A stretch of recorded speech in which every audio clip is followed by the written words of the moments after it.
Hello, everybody. Welcome. We're here in beautiful Pico Rivera. Hi, everyone. It's me, Lars, and Ruolin, and Nick is not here today. Nick. Yeah, he will be here after the movie, but he's not here with us beforehand, and it's for a very good reason that we'll let you know in a little bit. But today we're seeing Teen Titans Go to the movies. Very excited about it. Yeah, me too. Fans of the show? Yeah, big fan of the TV show. Yeah. What are your expectations for the movie today? Gonna be stupid, loud, and funny.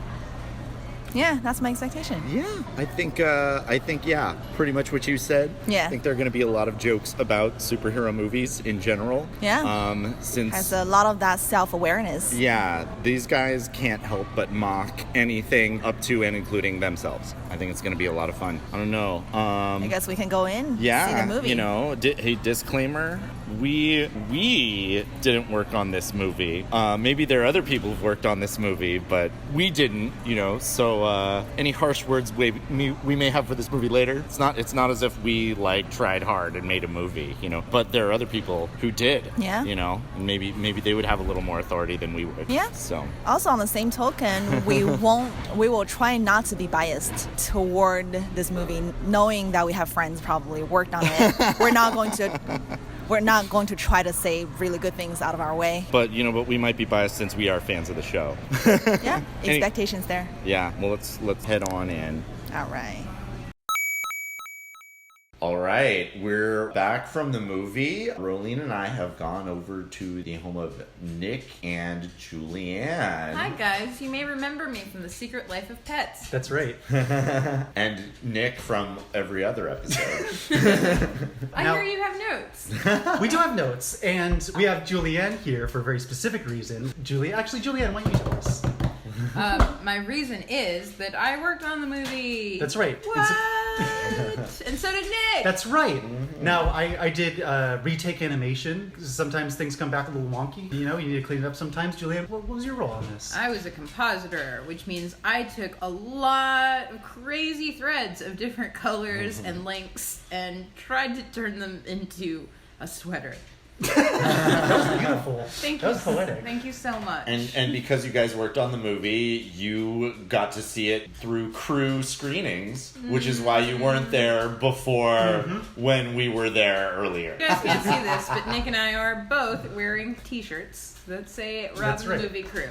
Yeah. If you hear clicking in the background, we have a dog. The dog is Beast Boy. Yeah, that's right. Beatty is also a guest.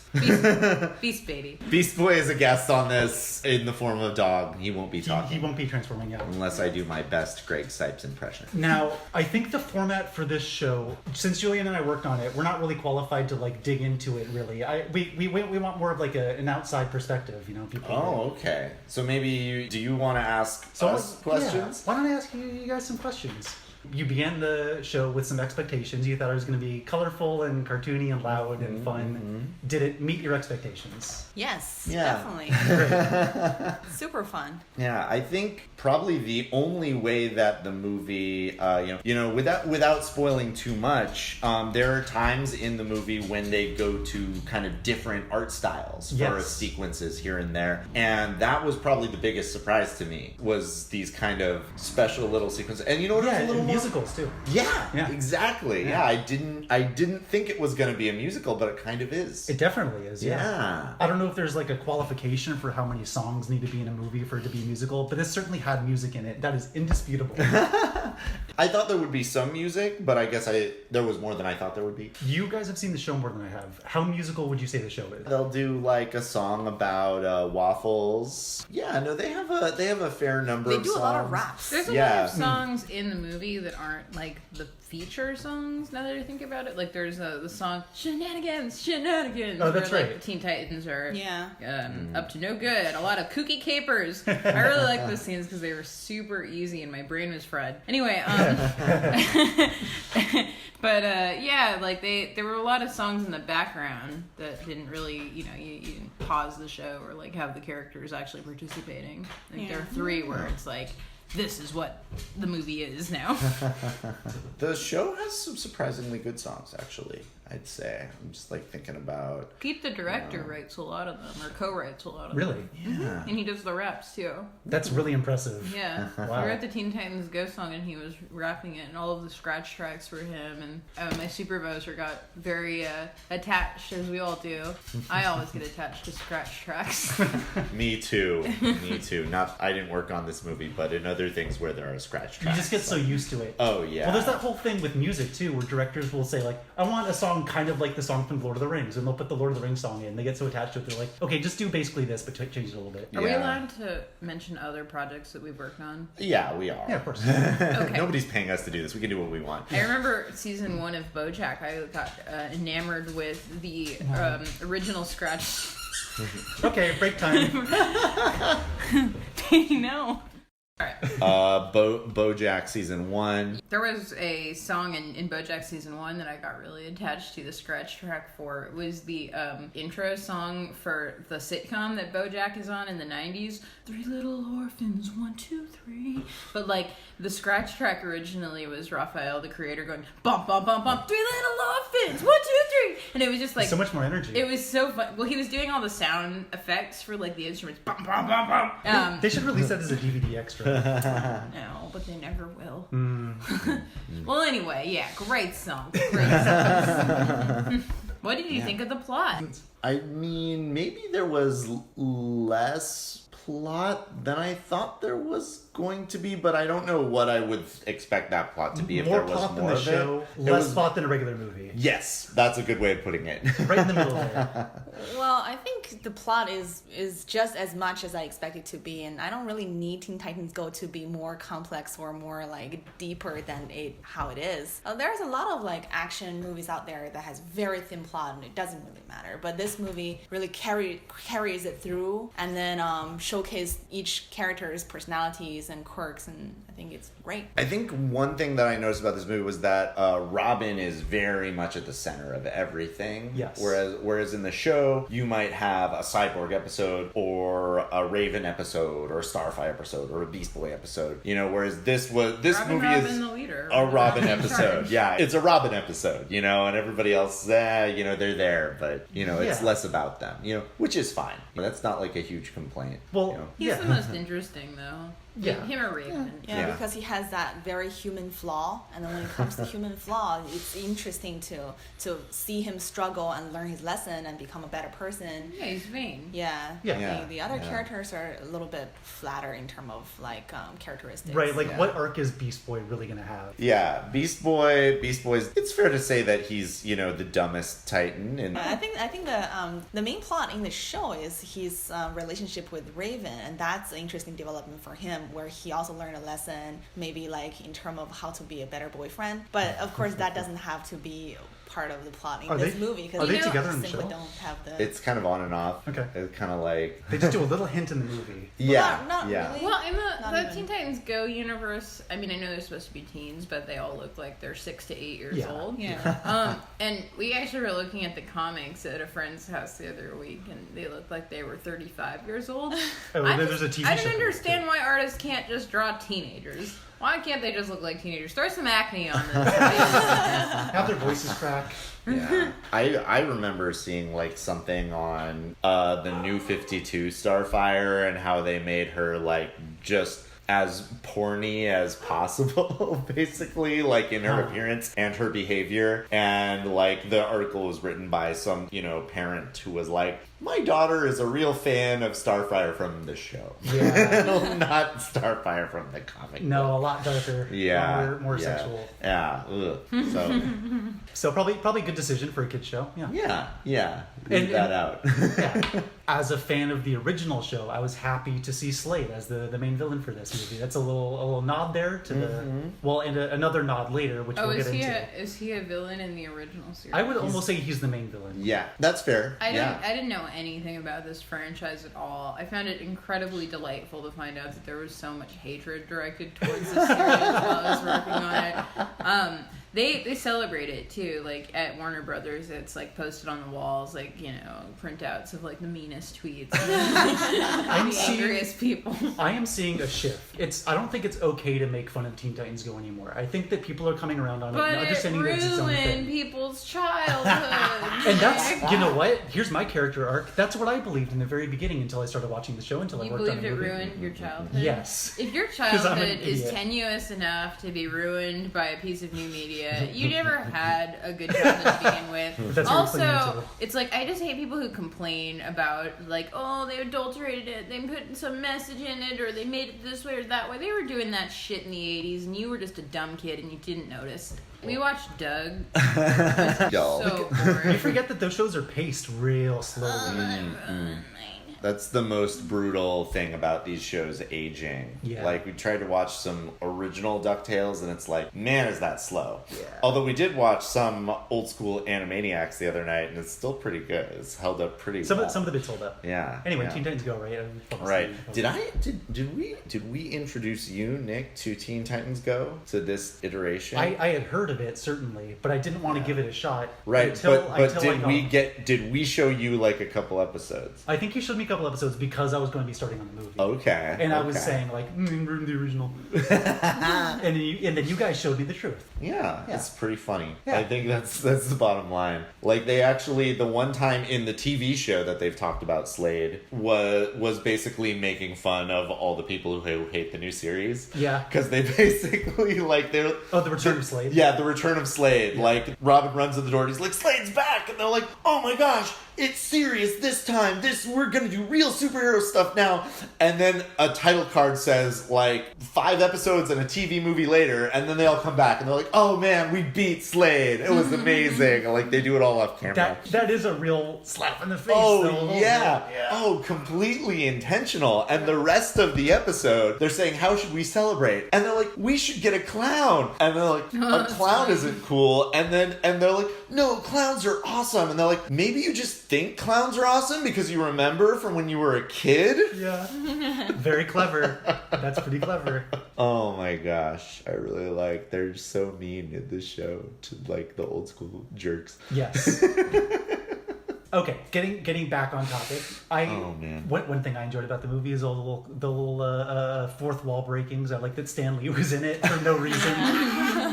I like stepping on Ant-Man or whoever it was, the DC version of The Ant-Man. Atom. The Atom. I liked the line where Slade walks into the, forget where it is, but to get the Ditronium crystal, and he goes, the Ditronium crystal, the perfect plot device. It gets me every single time.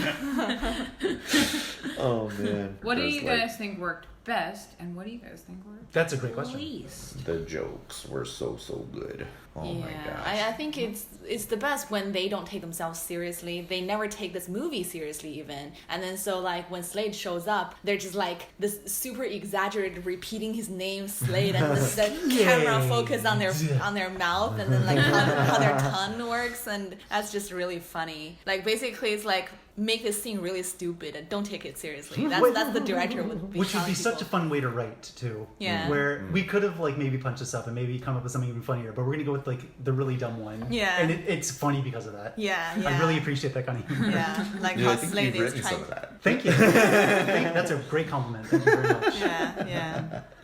Like Slade is not cool either. Like he being a villain, but then his trick of like deceiving them is just like super juvenile. But it works because everyone's an idiot. Yeah, they're even dumber. I like I'm this not even wearing a shirt. I get this. Or all 5 together. It's a wall. Like when he's saying that. Right, that's right.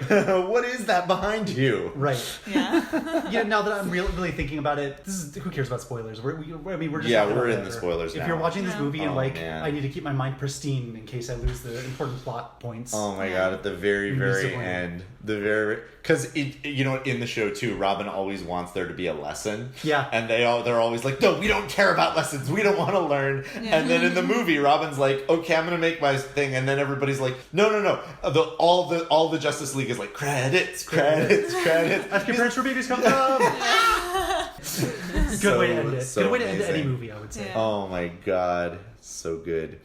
I mean, What do you think worked least? yeah, like, what can you really say though? Because it's such a silly idea. I mean, if it were me directing this movie, and it's a good thing it's not because it wouldn't be as funny. But but if somehow I was the director and they gave me the script that is this movie, I don't know, maybe I would have put just a little bit more of the other characters, just a little bit of them. Oh, instead of being focused on Robin. Like keep everything in there with Robin, but put in 30 more seconds of every other character. Because they allude to the lives they're living once they disband, and then which we is never a funny see joke, them, and then we never see them. Yeah, and I think that I guess when Jade Wilson, the director, tells Robin that all the others are having a great time without him, and then we never see them again until I think I expected to see something of them or some kind of. We would understand the stakes a little bit better if we saw how miserable they were. If we actually had shots of it, maybe. Yeah. Just so it's really driven in. Or maybe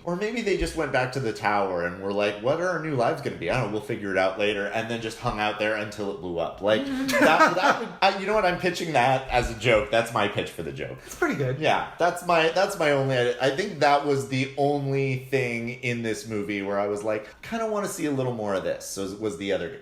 I think that's probably about as far as you can get. Well, we'll see, because we were talking about in Hotel Transylvania. Do you balance story? Do you balance jokes? This is pretty easily in the joke category of things. You know? Yeah. Like, what can you really say about the story other than it's fun? Yeah. But maybe a little bit more with the characters. Like, even if it's dumb jokes, we can kind of still get the stakes a little bit more with what they're doing when Robin's making his movie, right?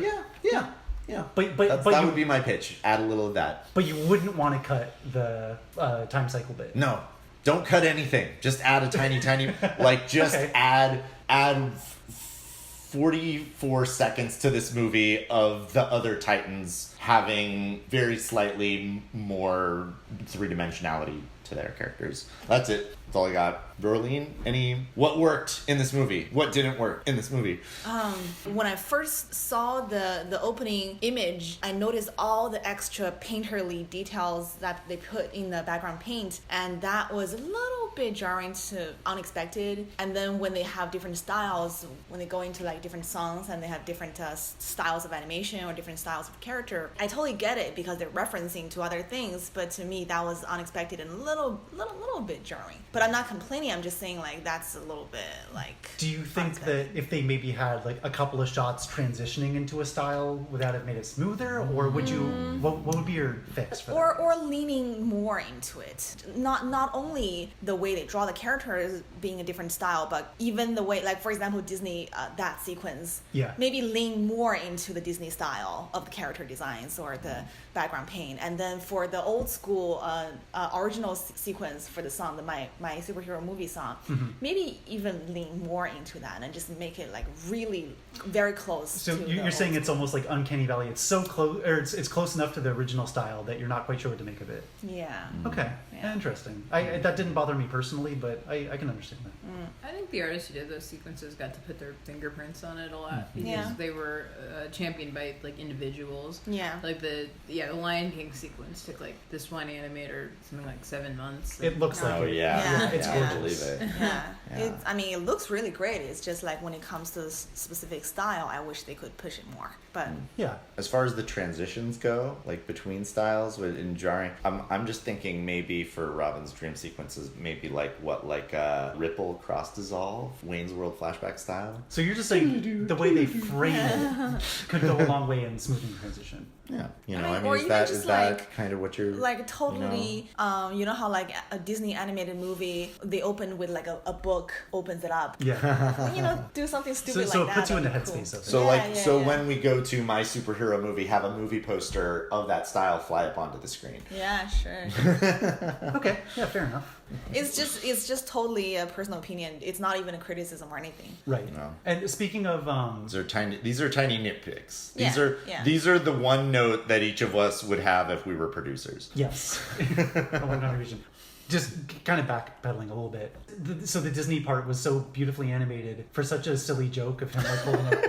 That's my favorite thing. Like whether it's that or it's like Axe Cop or something, where it's a dumb thing executed perfectly. I can't argue with you. Thank you. In this thing. So like you guys, I mean, I think what can be special about this podcast episode, because I think we enjoyed the movie so much that we just can't pick it apart like we would with so many other things. We're fans of the show, you know. Like I've seen I've seen every episode of Teen Titans Go. This is more of an ad than a review.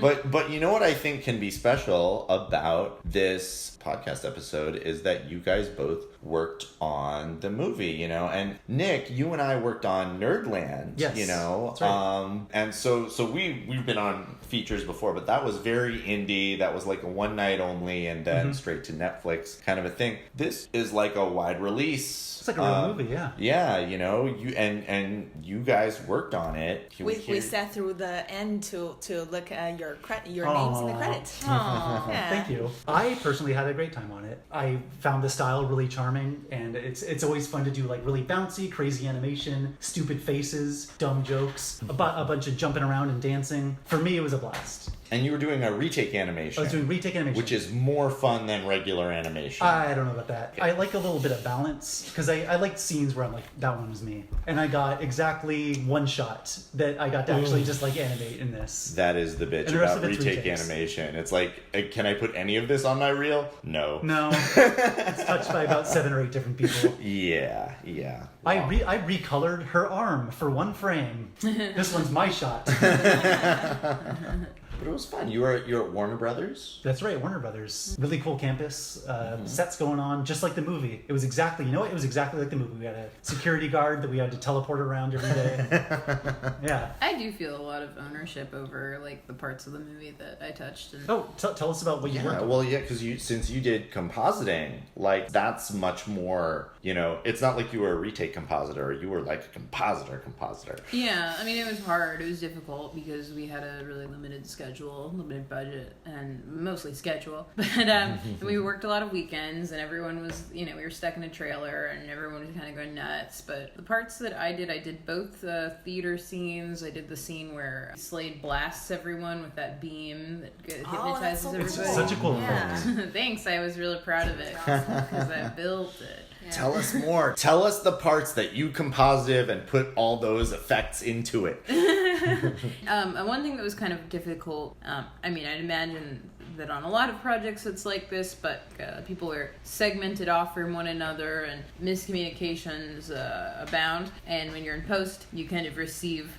the end result of that, like this wasn't thought through, or this was thought through incorrectly, or this doesn't work. And a lot of the times you have to like figure out how to solve those problems. So for example, like the scene, I did everything in that, all the Balloon Man stuff. I did like the whole first chunk of the movie, with the exception of one scene where they're standing on the roof talking to Superman and Wonder Woman and Green Lantern. That was my coworker Trevor. But we know Trevor. He's a good guy. Yeah, I like Trevor. But I did the whole scene where Jade Wilson comes out for the first time and she's in that sparkly sequined outfit. I made all those scenes. Oh man!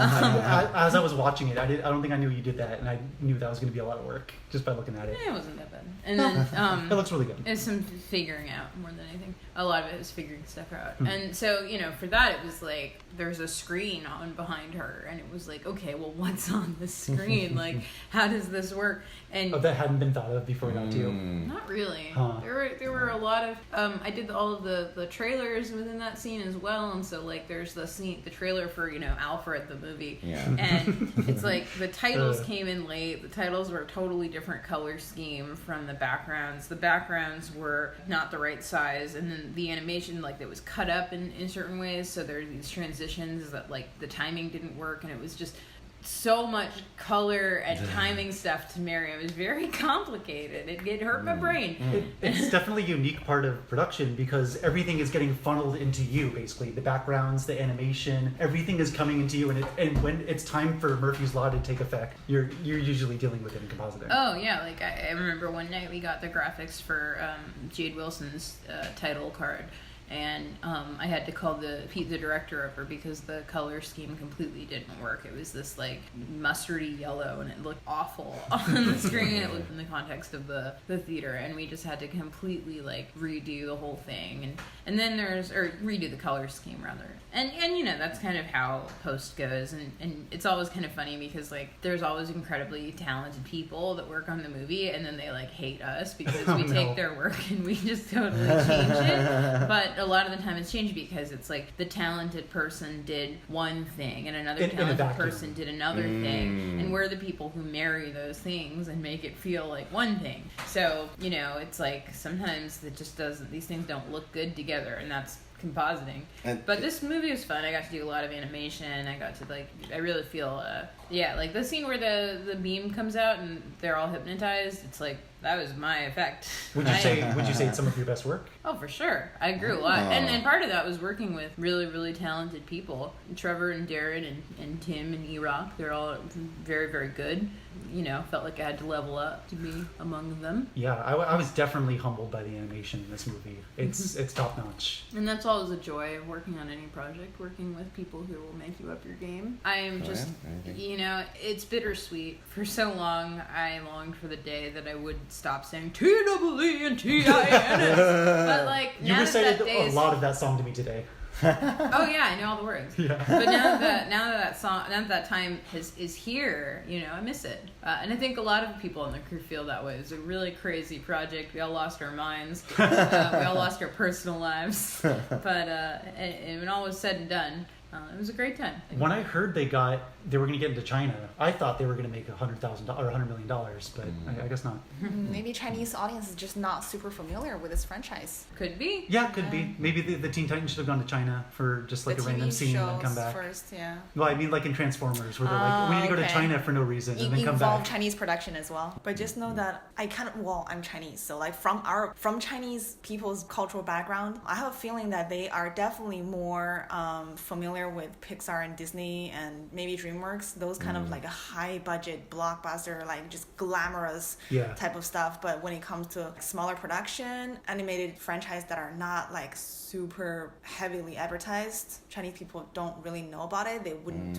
like take the risk of watching it. Not a lot of Raven and Starfire fans over there. Not a lot of people in China with Cartoon Network in their homes. Yeah, and also they just simply don't have the appreciation and sophisticated appreciation of fine art to 2D animation as we do. Oh, that's true. I watched a YouTube video where some guy said, you know, is Teen Titans good in the movie a box office failure or a box office success? It's kind of in the middle. But anyway, he casually says during his review of the box office performance, he says, you know, people just aren't that interested in watching 2D animated movies. It made me so sad. I don't know if that's even necessarily true, because the last real big one was Princess and the Frog. Was not that big? And it also wasn't financially didn't do very well. Well, by big one I mean Disney did it.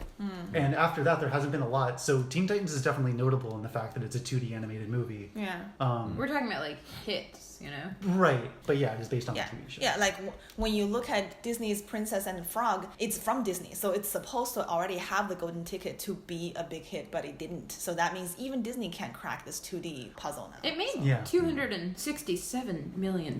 That's about almost 10 times as much as the Teen Titans Go movie. But then compared to like Tangled or something. It had a budget of $105 million. Yeah. So proportionally, it's pretty much the same. Yeah, just on a smaller scale. Well, we made triple our box. Yeah. What's the the last successful 2D animated movie that was like really, really, really popular? The Lion King. In 1995, there hasn't been a popular one since then. Can you think of one? Mulan was after it. Yeah, but that wasn't as big as The Lion King. Okay. What was The Emperor's New Groove successful or no? 2001. I forget. That's one of my favorite Disney movies. But yeah, see, like The Emperor's New Groove is great, but I don't know if it made money. You guys are too close to the source. Nick and Lars have notes. Yeah. Well, you start counting backward from that, and there's like what, Hercules? Hercules, Yeah, Hunchback. I would not call those successful movies. Yeah, then you start getting back. Unless we're That's so talking about, disheartening to hear because Yeah. I was thinking Princess and the Frog, big movie that was like the last one really, but even you have to go further Emperor's back than New that. Groove. Or we did can talk worse. about like maybe anime or European 2D anime The- movie. that- I mean, Your Name is one of the biggest anime or so anime good. movie I guess I didn't of think all about time. that. That's true. Yeah, but it's just different style, I guess. So anime has been going strong, certainly. Because anime hasn't been taken over by CG. They use CG very sparingly, and also like if you see CG in anime, it's like you'd rather watch 2D. Yeah, there are some animes where I'd rather just be a still image instead of people moving around in 3D. I'd like to see studios make more 2D animated films, but Oh, you know, yeah. unfortunately, as someone who works in animation, I know I'm in the minority. Apparently, yeah. I mean, they'd make it if there was a market for it, right? Do you guys know anything? You know the like during the credits thing for Teen Titans Go? Oh, that's right. So No, I don't know. Have you been sworn to secrecy, or is there like no, there's no just nothing information to there. know? There's no information. Okay. Okay, but that's interesting. I think it right? would be so cruel if nothing comes of that. Yeah. For fans of the show, or the original one, which I still consider myself a part of. Or even though I saw is it one final ha-ha to the fans of the that would original be show? so on brand for Teen Titans Go. It would be. To perfectly animate like the old style and just troll everyone. I really hope that's not the case. Or what if a lot of people saw this movie and it did well, and then a lot of people were asking about that and it were a hullabaloo, then it would inspire Warner Brothers to bring it back. I'm seeing a lot in of that speculation way. on the internet, on YouTube, of like, if this does really well, if the Teen Titans Go movie does really well, we're gonna get a season 6 of the original Teen Titans. Like, based on what? Like, who's to say? I mean, I really don't see any reason they don't do that, because like they've been doing like a DC superhero girls and a bunch of other random 2D superhero whatever, and they obviously know that the original Teen Titans Go have a fan base, so why wouldn't they bring it And back? we're rebooting shows all over the place. Warner Yeah. Brothers especially just came out with like Thundercats and She-Ra, so why not bring back the original Yeah. Teen Titans? Although Thundercats and She-Ra have been rebooted in the way that Teen Titans has been rebooted. They've been turned into silly gag things. She-Ra has a bit more of the original style than Thundercats. Thundercats is definitely a lot more cartoony. Yeah. Everything's getting rebooted with Teen Titans transition to Teen Titans Go as the model. you know? Thundercats is taking the torch, you know, as far as ruining people's childhood. I never watched a single episode of the original, so I couldn't care less. I watched some of the original, and eventually somebody pointed out to me, like, you don't like Thundercats, you just like the theme song to Thundercats with that opening, and it's like, you might be right. Like, because nothing happens in the actual show, but the theme song, where they're all flipping around through the air, is, like, super badass. That's every 80s show, though. Yeah. 80s shows have the best intros. No, I think I also am, like, the only person in the world who watched, like, the 2011 Thundercats. Oh, yeah. I heard that was, or at least from what I saw, it looked pretty damn good. The visuals were so good, Yeah. like, that it's, oh man, it's just candy for my eyeballs, you know? And sometimes that's all a show needs to be. Yeah, that was enough for me. But whatever, that got one season. Yeah. Like, only I watched it, so it got canceled. Yeah. Well, it looks like on our Nielsen list, it's just Lars here. Yeah. Watching it through Hulu, so it's not even a direct. Yeah, he's not even a Nielsen family. He's Yeah. just, you know, we just picked him out because he was the only one. We had to figure out who it was. Right, you're tracking down. Okay. Any final thoughts? I don't even know if we should give it like a score out of 10 necessarily for this one. Oh man, You know? 10 out of 10, right? Yeah, I mean, I don't know how necessary that is. Yeah, all the way around. But yeah, not really big changes. Yeah, they did show the DC Superhero Girl short before Oh yeah, the with movie. Lauren Faust. Yeah, it's got a lot of that fun, like really whimsical, really silly, high energy, Yeah, really fun editing. Really fun editing, sort of low stakes for a story overall, kind of, flavor from My Little Pony, Friendship is Magic. It was definitely an introduction to here's what the next show is going to be like. Yeah. Versus its own kind of thing. I liked it. Yeah, it was fun. Yeah. Yeah. And we were going to do a trailer report. I don't remember anything. So normally it would be Nick's trailer report, but since you weren't there, it would have been like Lars or Rolin's trailer report. But Okay, what do we got? so here's what happened. The movie like didn't start for almost a half hour after we were sitting in the theater. We were just sitting there, and it was just like the pop. Yeah, no, it was like some sort of image about popcorn or something. I don't know. We're like staring at the same image, and it's like the movie was supposed to start like 26 minutes ago, and then finally the projector starts going. They start playing a trailer for a horror movie. Like I'm sure stuffed to the gills with Yeah, kids. it was exactly where I think was it a Red Band trailer? Like, Oh, I don't no. know. No, Like, it's not a Red It was, Band but it was trailer. like a Green Band trailer for a horror movie, and I'm just sitting there and I'm like, No, you're why right. are they showing this with kids? And then like suddenly it starts just flashing Green Band. Like somebody up in the projection booth is like tabbing through all the trailers to get to the movie. So like, okay, Ugh. yeah. So So 9 out of 10, not a 10 out of 10. no, because Because of the theater guy. Because Pico Rivera can't get their act together apparently. yeah. You know, but it was the only theater that we could watch it with Movie Pass for free. So Yeah, do that while you can. Yeah. yeah, we're still getting our money's worth from this Movie Pass. We're gonna be like crossing state lines to watch movies just so we don't have to pay for a ticket. Right. But Well, yeah. on that note. Yeah. Anyway, yeah, I guess we'll thank you guys for listening to this one. Yeah, this wasn't much of a notes episode. This is more of just talking about how much we like the movie. But hey, yeah. you never know what you're going to get when you start listening.